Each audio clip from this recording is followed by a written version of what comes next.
Hello world, my name is Tim and I'm an indie developer currently working on the World War II FPS RTS hybrid game, Wartorn.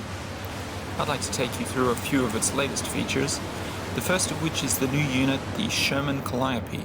The Calliope is an artillery unit and fires a barrage of 114mm M8 rockets which are launched from 60 turret-mounted rocket tubes.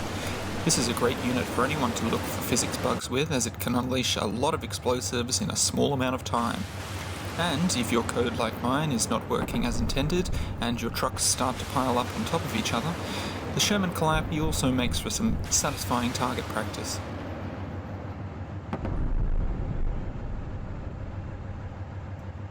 One of the new visual components introduced into Wartorn is breakable objects.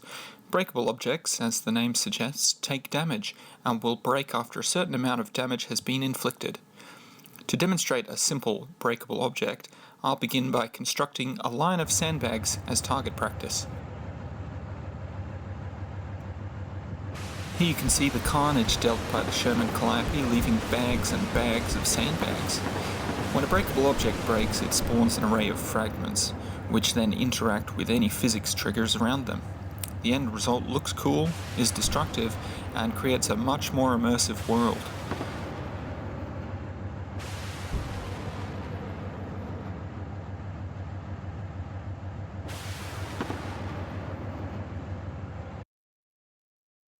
Breakable objects also extend to other scenery like fences.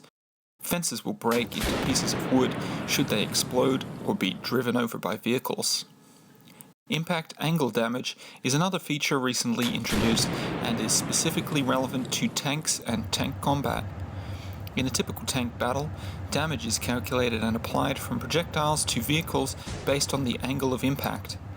Collision angles which approach the normal of a surface inflict maximum damage, and projectiles which collide at shallow angles tend to ricochet or bounce off, causing little to no damage to the tank.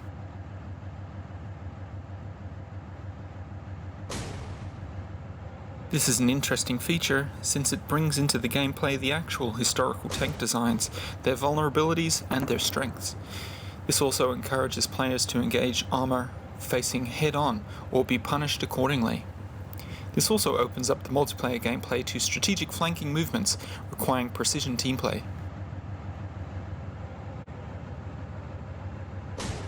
Once destroyed, a tank has its textures change, making it easier to identify. This allows players to know which tanks are still threats and which are just wreckages. Wreckages can be used for cover for ground troops for a certain period of time. Aircraft can be destroyed from projectiles ripping wings from their fuselage on impact. This makes for some exciting and dynamic anti-aircraft battles.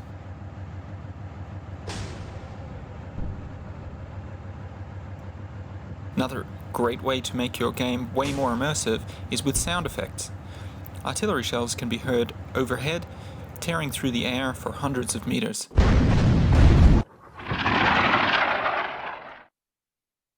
Sound from distant explosions is calculated as a function of distance and speed of sound.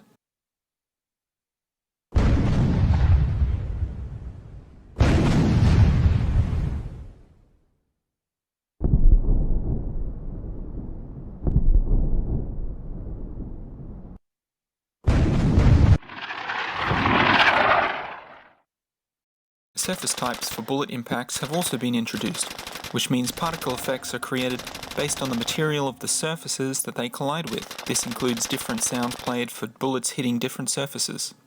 Iron sights for many of the weapons have also been introduced, along with recoil and subtle swaying from character movement.